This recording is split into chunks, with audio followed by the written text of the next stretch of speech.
Welcome back to 5 and 5, where our NFL expert Raheem Palmer gives us 5 against the spread picks in 5 minutes for week 2, of course. And 5 picks is exactly what you need for your entry into DraftKings Sportsbook's Millionaire Pick'em contest. What an amazing coincidence. I'm Amanda Rose, and I'm wearing a Dallas Cowboy t-shirt, not because I'm a fan, but because I lost a bet to Raheem last week. I went against his Seahawks pick over the Colts, and now I'm wearing this shirt because I'm an Eagles fan and Raheem is a Dallas fan, even though he lives in Philly and we're both from Philly. I don't get it, but here we are.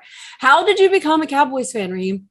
I mean, first things first, why would you want to root for Bubby Brister when you can root for Emmitt Smith, Troy Aikman, Deion Sanders, and Michael Irvin? I mean, I don't think we I roll was with the alive. winners. So, in my defense, I wasn't alive. Roll with the winners. So, Raheem, like you said, winners, your picks went well. You went 3-2 in week 1. Ryan Fitzpatrick went down, hurting your Washington +1 pick against the Chargers. And there are no answers in Aaron Rodgers' man bun for how poorly the Green Bay -3.5 pick did against the State. So, however, the week's action was an anomaly as a whole. 12 underdogs covered the spread in week 1, which is the most in any opening week in Super Bowl era. So, Raheem, what the F is going on? I mean, you got to look at the impact of home field advantage. I mean, it's drastically reducing. I mean, that's hurting things. So you got dogs popping up. The world is turned all upside down right now. So anything can happen. We coming back. We had a 3-2 week last week. I'm not too happy about that. So let's get to it. We're going to try to get to 4-1, 5-0, and y'all know how it's going down. All right. So first pick, let's put 60 seconds on the clock in 3, 2, 1. We're going to go with the Pittsburgh Steelers -5.5. My one big stat has a lot to do with the Las Vegas Raiders. They're traveling west, flying east for a 1 p.m., 9 a.m. start time.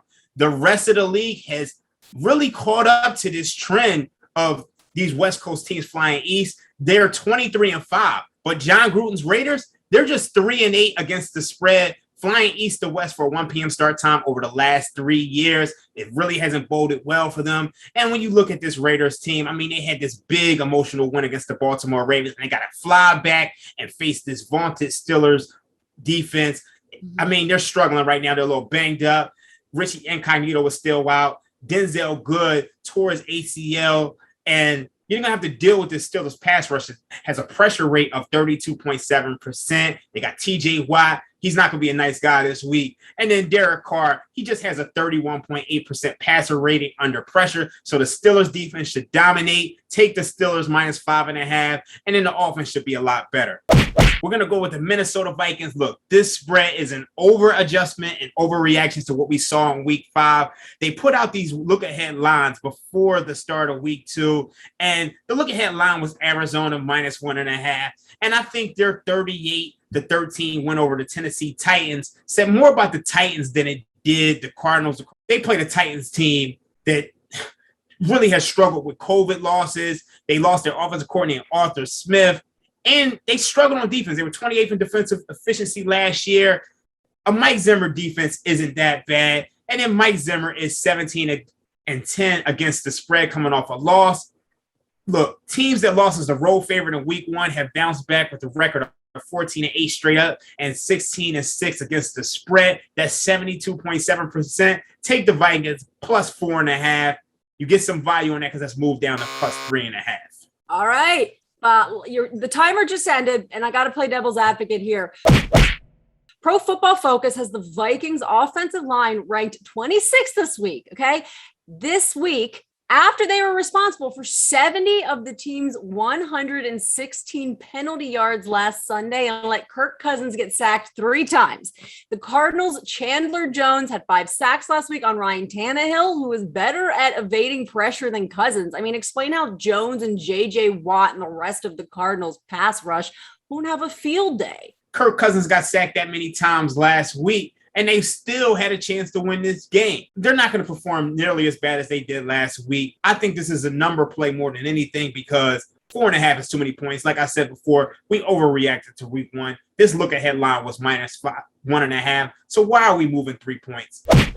We're going to go with the Los Angeles Rams -3.5. Amanda, I know you faded me last week on the Colts, but we're going back to the well again. I don't like this Colts team at all. They're backed by Carson Wentz, who was just 14-26 in the past 4 seasons against the spread.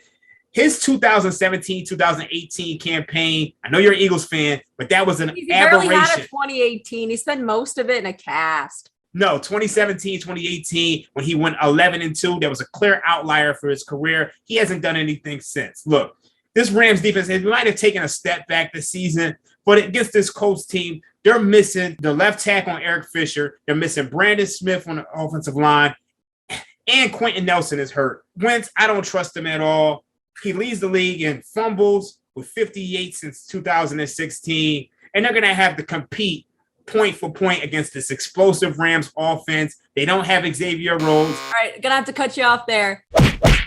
Look, we're going to go with the Los Angeles Chargers -2.5. This line has moved up to 3.5 in the markets, so you get a little value in the DraftKings contest at 2.5. A lot of people were impressed by the Cowboys' performance last week against the Bucs, but they were outgaining yards per play, yards per rush, and yards per pass, and they had a +3 turnover differential, and they still lost the game.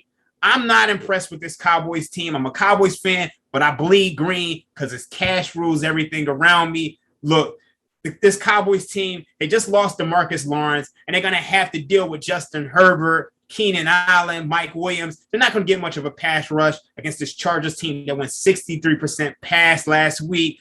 And then more importantly, the Cowboys, they're banged up on the offensive line. Lately, O'Callaghan's is out, so I don't see how they match point for point. And then when you look at the Cowboys, Dallas is 6-11 against the spread since the start of last season, top of the worst percentage in the league. Mike McCarthy isn't a good coach. Take the Chargers -2.5, and y'all know how it's going down.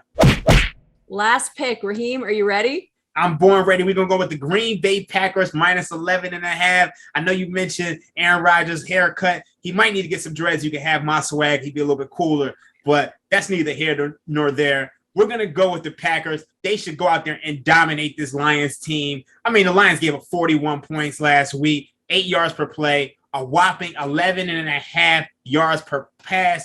They're missing their starting corner and Jeff Okudah. I don't know how they deal with Devontae Adams and a mad and angry Aaron Rodgers. I mean, he's coming off the worst performance of his career. He completed just 30% of his passes for 133 yards and 2 interceptions. The Packers are going to dominate, and they're going to take this team into the deep waters and drown them.